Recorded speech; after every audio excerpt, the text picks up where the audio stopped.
Alright, well, hello everyone. I got it back together, and of course, one word will describe it: catastrophic failure. Actually, it's going to be two words. Those tensioners I put back on there that had the plastic gaskets, and I put a little silicone on there, hoping it would hold. No, it's not going to hold. I ordered new ones, a new gasket, a new chain set, gaskets, tensioners, and all that good stuff. Well, not the gaskets, mainly the chain, the two tensioners, and the plastic guides. Let me start this up and let you hear how it sounds. I got oil pressure. My light stays off, but after about 4 or 5, I'd say about 2 minutes, you'll hear these guides really banging around in there. So those tensioners are not going to hold. And I actually will show you here in a few minutes what I ordered, but let me start this up.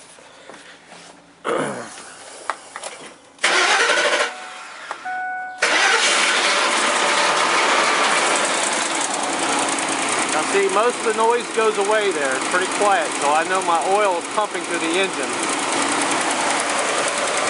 Now eventually you'll hear the guides start making noise, timing chain.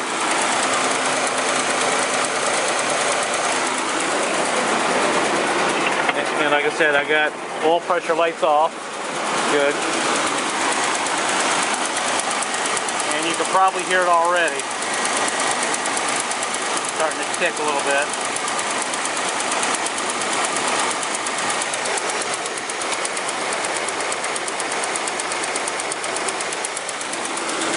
Sort of clanking around. I'll get a little bit of gas.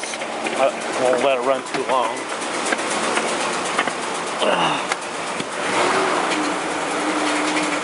There we go. I think you can hear that.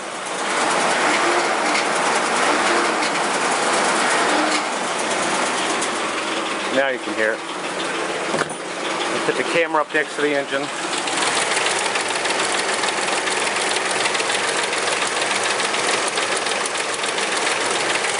So that's what I'm up against. Let me shut it off.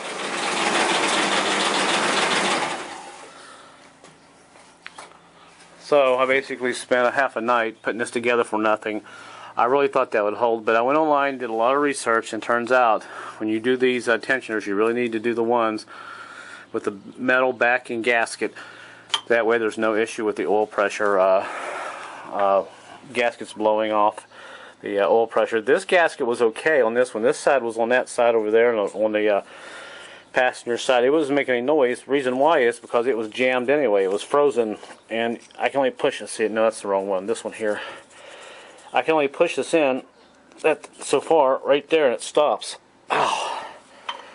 But the passenger side, actually the driver's side, which was making noise, this one here, it's really easy. I mean, I can just, of course there was no oil pumping in it when I put oil in it. So that side over there is my problem. It looks like my stuff should be here in a couple of days. I just want to give you guys an update on that. It's imperative that you put the right tensioners on the front of this, oil tensioners, okay? Just so you know.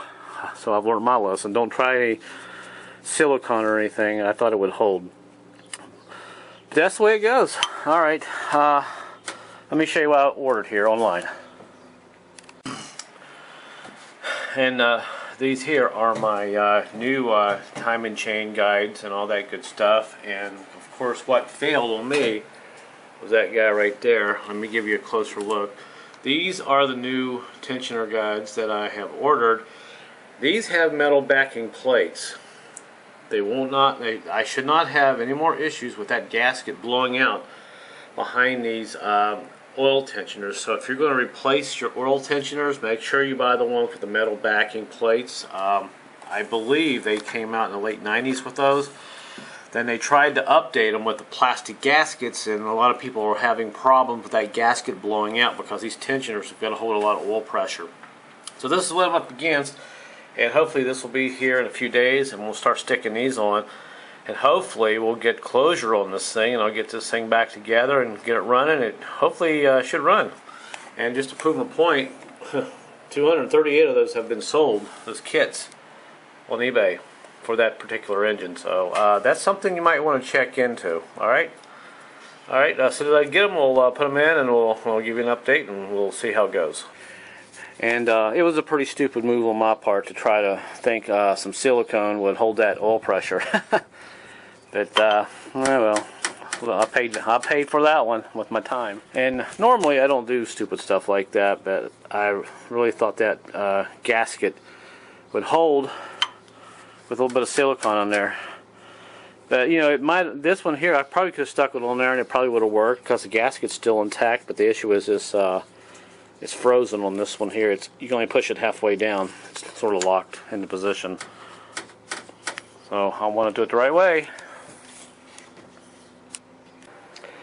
Okay, my timing chain kit finally came today. It's evergreen performance and components, and I got everything I need. I didn't need the gears because my gears were okay. This kit just happened not to have the gears. Now, here are my guides. Now, some models will use the plastic guides for the upper and lower side, and both models, I don't know why they have different models in this 4.6 for different types of engine guides, but I guess they eventually update it. But these here stay the same. You'll see these on just about all the 4.6s. But what's different is they give you a metal bracket and another guide that will replace this one here. So basically, I can use these, and I should be okay. The reason I say that is these apparently have a tendency to break, and I'll show you the one on my engine out there. It's actually broke in half. But these have the metal backing and are much stronger. So once I get all this together, I'll give you a nice picture of it on the engine. And also here are my new tensioner, oil tensioners. You can see it's metal. And this one has a metal gasket backing plate, which will not blow out. So that kind of goes like that, sits on there, and works like that. And you can see this has a little clip. Once you get it all bolted together and get your engine timed, and you release these clips, and this puts tension on the guides. And when you start it up, the oil pressure pumps in there, and it keeps it nice and tight, keeps that chain from bouncing around. And there, of course, I get two new chains, and you get the chains have the little gold links on them, actually dark links, right there. There's two, and stick these on a little bit. I'll probably put a little white paint on those so I can just kind of see them a little easier. So it's kind of a cool day. I'm going to go out and start putting this back together. I'm real anxious to get this back together, but I wanted to show you the kit that I bought, and it looks like hopefully I'll have this thing maybe running tonight. Okay, I got the engine back apart, and obviously had some major problems here. This other guide on this side completely broke in half. I don't know why it broke. Maybe it was my fault when I tightened that crank bolt up, but I had pressure on it. But then again, this one might have been cracked and I didn't see it. I didn't take it off. But anyway, that is broke. This is why, like I said, I'm going to put the metal one on here that has the metal backing, which should make it a lot stronger. This one seems to be okay on this side. And the upper guide and the lower guides, they were okay. Of course, these are a lot stronger. And I took off the oil guides, and of course, those gaskets did not hold. Now, if you order a new gasket kit, not a gasket kit, a timing kit, and they give you this with the gaskets on it, it's probably okay. But I just decided to get the metal ones because I've read better things about those. And of course, you can see the gaskets. There's no gasket material left. So I thought that would work. That was my mistake. So I paid for this one. But now I got my new timing gear, chain, and all that. I'm gonna go ahead and clean this up a little bit and start putting it back together. And hopefully, this will be my final episode of the video. Of course, this is part 3. I've had to upload 3 different parts because it takes forever just to upload a 20-minute video. It took 9 hours. Ridiculous. But anyway. So I'm going to go ahead and start putting this back together. I just wanted to show you that right there, where it was completely broken in two. I don't know, you might want to ask some questions about these metal guides on some of the engines, and why some of these are just plastic, and why they make some of these metal. I don't know because maybe in the earlier years they made it metal, then when they went to 2002, they changed this over to plastic. I don't know. This is a '04 Mountaineer with VIN number 8-digit number W. So I don't know. But the one I ordered that has a metal backing that'll make this a lot stronger says that the W will work for the 8th VIN number, 4.6. So I don't know. Anyway, enough talking. Let me start putting this back together, and I'll give you guys a little update a little bit later once I get it together, and we'll crank this thing up and make everybody happy. Probably be glad my video's done. I know it's kind of long, but hey, I'm not going to sugarcoat it. Sometimes you run into problems like this when you're working on a car. If you're a mechanic, we all know sometimes things don't go perfect, but hopefully this will be the end of it, and we'll get it back together. All right, I'll give you guys an update here sometime after a while. And hey, also don't forget to put a cloth down here on the bottom of that front of that oil pan, because you don't want to lose anything in there. Because if you lose something down in there, a bolt or something, you may not get it out unless you have a magnet. Then even if you have a magnet, you may not be able to get it out. So just stick something down there to kind of catch anything that falls as you're putting all this back together on the front side of the engine. And also make sure that your surface is nice and clean where those oil guides bolt back up on, especially on the block, because you don't want no extra gasket material or anything there. So that's nice and clean. And that one is nice and clean. I just take some very fine grit sandpaper or an emery cloth and kind of go over a little bit and just kind of clean it up real good. Looks like I'm ready to stick her back together. All right, here we go. Okay, well, I might as well just go ahead and show you how I'm putting it together. I know I said I wouldn't, but hey, I've got the back chain on, which is the driver's side. I got that link lined up. I got the link on the bottom of the crank lined up, and I got a little sponge under there, kind of holding that chain up, as I showed you in one of my earlier videos. I think it was video number 2. And I got my guides on. I put my guide. What I did in order, the order I did this side was I bolted this guide on. I put the chain on. I put the sponge underneath the crank. Then I put the top guide on. And I made sure that the marks were lined up. You may have to turn the crank a little bit to get the slack out of the side. And once you get all the slack out, then you put your tensioner in. And that metal guide back here, you got to watch. It's kind of it'll slide out on you if you don't watch. So you got to kind of force that in there once you get this bolt started. Started in there, then you can tighten everything down. This is really tight, and I'm really shocked the difference in this chain compared to the other one. This thing is really tight. So hopefully this will take care of my issue. So I'm gonna go ahead and tighten this up, and I'm gonna go over here and we're gonna do the other side, and I'll show you how I did it. Okay, now on to the passenger side. Now, how I put this on, the order I did, I bolted this top guide on first, then I stuck the chain around the bottom of the crank, and like I said, I got a sponge down there. Put the sponge back down there. Then I took a 15 socket, which is right here. I put this on this cam, and I turned it back this way a little bit. Now, this side gets a little tricky because the cam is a little more off time than the right one is, the way I have it set up. When you start putting it together, you'll understand. Now, when I turn this cam with that ratchet back, I'll go ahead and I'll slide this chain on there, and I'll line those marks up there. Then I'll take my guide as I'm kind of holding this chain. This chain will, once you get it on there, once you release the tension, it'll start to turn back, but this guide will kind of hold this chain on there. Then I take the bottom guide, I'll get the light out of the way here. I'll put the bottom guide back on. It just kind of slides on, and I'll pull it up, and I'll kind of hold it with one hand. Then I'll go ahead and I'll put on the tensioner, which is right there. With my other hand, you'll have to take the bolts.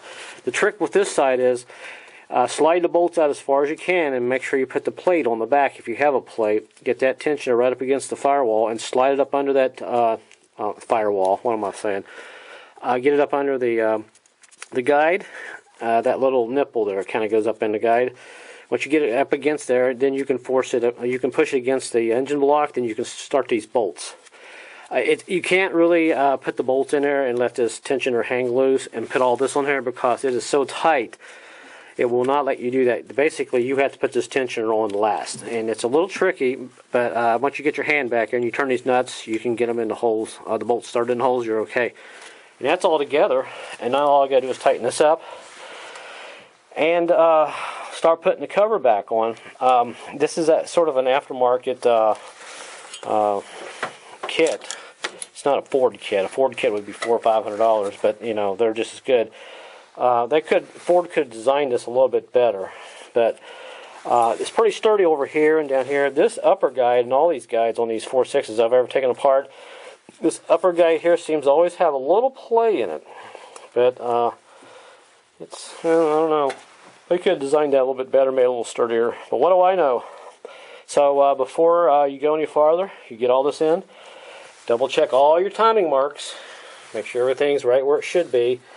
And also down the crank. Let me show you that because this is going to be the last video clip I show of this putting it together. Next piece of video you'll see is me driving it or starting it. Let you know how it went. And there is my cloth, my little spongy. I'll take it off here so you can see the timing marks, and I'll hold that light. It's kind of hard to do at the same time. And you can see. Where am I? There we are. There's the timing marks. And everything's perfectly aligned. Just do all that before you put everything back together. And you will have success. And let's see, anything else I can tell you that will help you out a little bit, any pointers? Just make sure the guide, these plastic, the bolts that go in the guides, make sure you put them all back. This one here I had to fiddle with. The old one was really short. I had to get a longer one because I put a washer in behind this one to make this top guide a little more sturdier, which really didn't help much. But just remember the bottom bolt down here on this guide is very long. It's about 2 inches long. I don't know why it's so long. So that's it. I'm going to go ahead and put this together, and we'll go ahead and start this up here a little bit, give you a good listen to it and all that. Hopefully this will end my issue. Boy, I can't believe I went through all that and just do end up with new chain and guides, but this may work out better. It looks pretty good.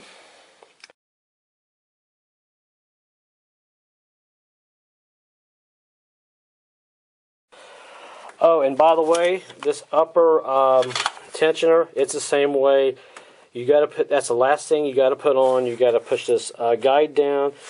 You got to kind of get these bolts lined up and hold that plate on the back of that if you have it, and kind of center these bolts and get them started. That's the only way you will get that side. That's, I don't know, it's really tight that way, and that's the way they designed it. Almost forgot to tell you that. And probably the final and most important step is when you get all this together, besides you know, checking everything really good, the bolts and all that, make sure you pull your pin out on this old tension. There's one on that side. And there's one right there, because if you forget to pull this out, you're going to have to tear this whole engine apart just to get to that pin. And see how loose, see how tight that is up against that chain? That pin is so loose it's ready to pop out of there, but I'm not going to pull it out yet. And that one there is, it's pretty tight. Just thought I'd let you know. Almost forgot to tell you that. Alright.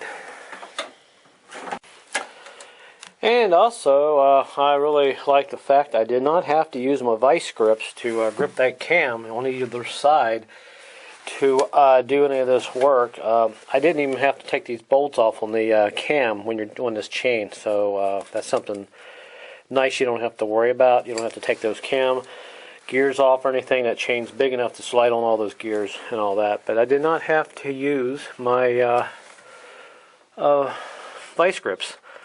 And unless you are, let's see, I guess changing the heads or have to take these gears off, then you'll probably have to get you some vice grips or get you a tool to help that head out from turning.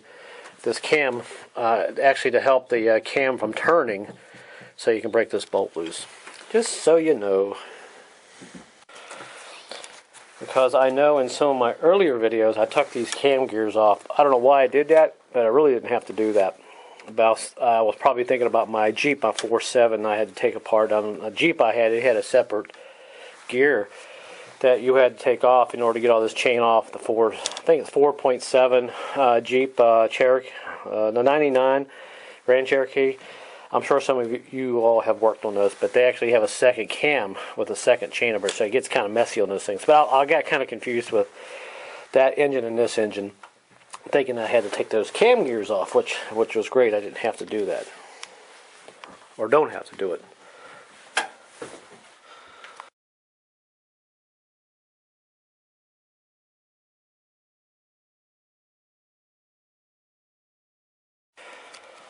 Okay, I am happy to announce that I've got it back together. Finally, it took me about 2.5 hours.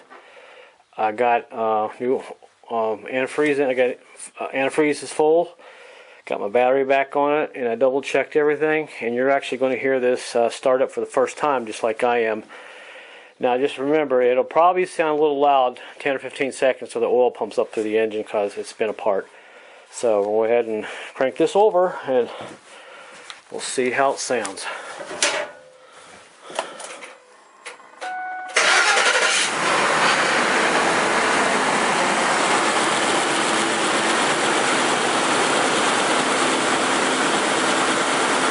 Hey, sounds pretty good.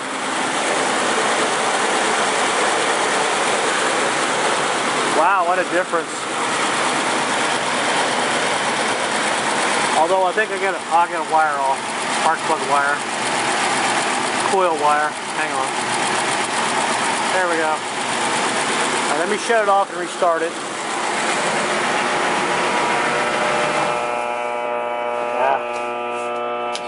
Stupid radio. I don't know why they do that. These stupid radios, they come on as soon as you put the battery cable on.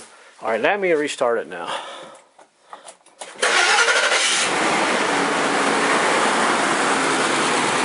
Still got one off.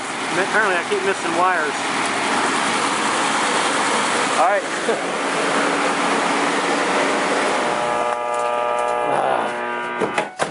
Alright, let's do this one more time since I got all the coil wires finally back on it. Gee. That's better. Oh my. What a good sound. Finally, it's done. Yay! And it sounds really good. Let me check the oil pressure light. Looks good. I'm going to set the camera here and let it run for a minute while I go in there and turn a couple things off.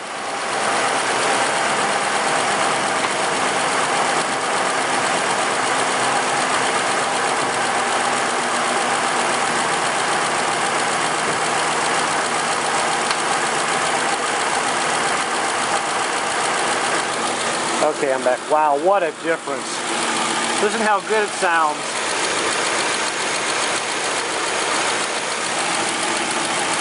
Wow. I can't believe I went through all that and all I needed to do was put new guides and chains in it. Look down inside and it's oiling. I can see the oil. Oh, I am so glad this is over.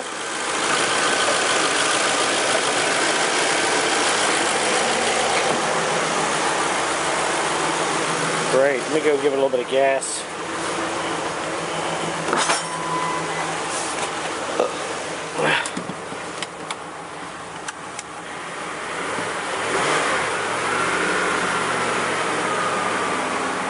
Sounds good. Gauges are all good. That service engine light came on because I had that coil unhooked. I'll have to turn that off with my OBD2 light computer, a little engine checker I got.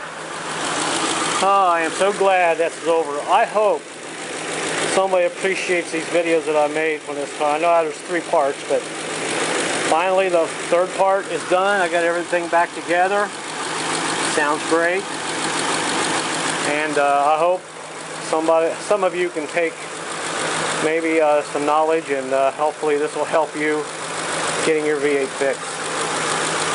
So that's about the end of the video. I think what I'll probably do, maybe in a week or so, I'll make a separate video on how it drives, but obviously it should be okay now. But I'm very happy with it, and let's see, no leaks, nothing leaking under there, no light.